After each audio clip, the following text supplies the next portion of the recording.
నమస్కారం. నేను doctor Arun Kumar, consultant spine surgeon, Reva spine centre, Visakhapatnam.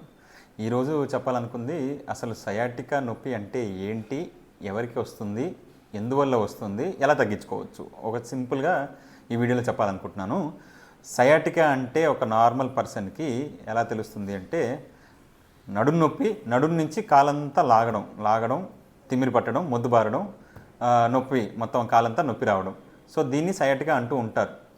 అసలు సయాటికా అంటే వెనకాల వచ్చే వెన్నెముకలు ఏవైతే ఉంటాయో, లంబార్ డిస్క్లు అంటాం, అంటే L1, L2, L3, L4, L5, S1 ఇలా వెన్నెముకల మధ్యలో మెత్తటి డిస్కులు ఉంటూ ఉంటాయి. L1, L2, L2, L3, L4 ఇలాగ.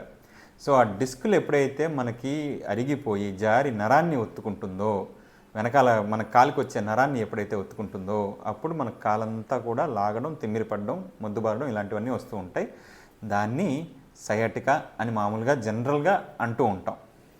సో ఇది వచ్చేది ఎందుకు అంటే, ఒకటి ఆ డిస్క్ జారి నరాన్ని ఒత్తుకోవడం వల్ల, లేకపోతే ఆ వయసు పెరుగుతున్న కొద్దీ మనకి వెన్నెముకలు అనేవంతా కూడా కొంచెం అరుగుదల ఎక్కువగా మొదలవుతూ ఉంటుంది. దాని చుట్టుపక్కలంతా కూడా ఇంత పైపు కొంచెం నరం వెళ్ళడానికి ఒక హోలు కొంచెం ఎక్కువగా ఉన్నది సన్నబడిపోతుంది. సో పాస్ అవ్వదు, నరం అనేది ఆ హోల్ నుంచి పాస్ అవ్వదు. సో ఒక వాటర్ పైప్ని ఇలా నొక్కేస్తే ఎలా అయితే ఫ్లో అంతా డిస్టర్బ్ అవుతుందో అలా డిస్టర్బ్ అవుతూ ఉంటుంది. సో అలాంటప్పుడు కూడా ఈ సయాటికా వచ్చే అవకాశం ఉంటూ ఉంటుంది.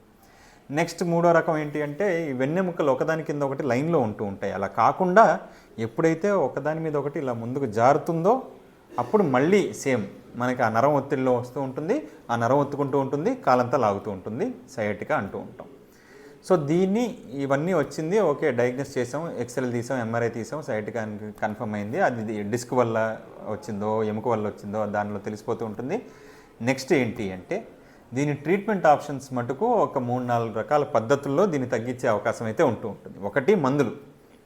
సింపుల్గానే ఉంది అనుకుంటే మందులే వాడచ్చు, మందులు వాడుతూ ఉంటారు. మందులతో మనకు తగ్గుతుంది అనుకుంటే ఒక్కసారి నొప్పి తగ్గగానే ఫాలోడ్ బై ఫిజియోథెరపీ, మనం ఎక్సర్సైజ్లన్నీ కూడా కంటిన్యూస్గా చేస్తూ ఉంటే మళ్ళీ రాకుండా ఉంటూ ఉంటుంది. ఇది ఇక్కడితో ఎండ్ అయిపోతూ ఉంటుంది. అదే ఒకవేళ మందులతో అంతలా అవ్వట్లేదు అనుకున్నప్పుడు వెనకాల నడుంలో కొన్ని ఇంజెక్షన్లు కూడా చేస్తూ ఉంటాం. ఆ ఇంజెక్షన్ వల్ల కూడా చాలామంది తగ్గే అవకాశం ఉంటూ ఉంటాయి. అండ్ ఇవన్నీ కూడా మందులు కానీ ఇంజెక్షన్ల వల్ల కానీ 100లో 90 మందికి తగ్గిపోతూ ఉంటుంది. కానీ 100లో ఒక 10 మందికి మటుకు మందులు ఇంజెక్షన్లు పని చేయవు. వాళ్ళకి సర్జరీ దాకా వెళ్ళాల్సిన అవసరం ఉంటూ ఉంటుంది. అది చాలా రకాల సర్జరీలు ఉంటూ ఉంటాయి.